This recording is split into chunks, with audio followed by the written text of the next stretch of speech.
अगर नेपाल का और बांग्लादेश का जेंजी सड़कों पे उतर के अपने देश की सरकारों को बदल सकता है, तो हमारे देश का जेंजी पेपर लीक करने वाले मंत्रियों को जेल नहीं भेज सकता।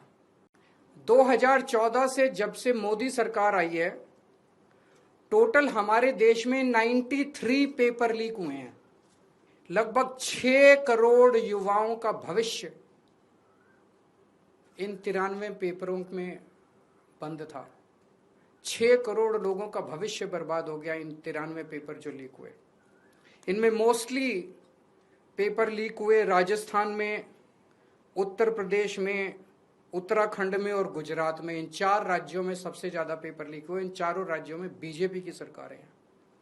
तो ये इत्तेफाक नहीं है कि इन चारों राज्यों में बीजेपी की सरकार है, केंद्र में बीजेपी की सरकार है, नीट का पेपर लीक हो गया। कि क्या इन सारे पेपर लीक में इनके नेता शामिल हैं? तो मेरा जेंजी से सीधा सीधा, देश के युवाओं से सीधा सीधा पूछना है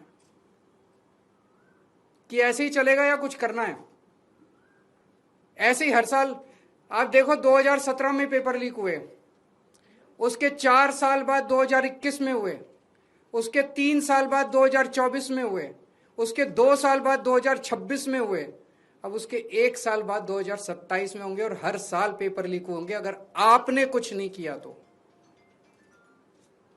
अगर नेपाल का और बांग्लादेश का जेंजी सड़कों पे उतर के अपने देश की सरकारों को बदल सकता है, तो हमारे देश का जेंजी पेपर लीक करने वाले मंत्रियों को जेल नहीं भेज सकता? भेज सकता है। मुझे अपने देश के जेंजी पे पूरा भरोसा है।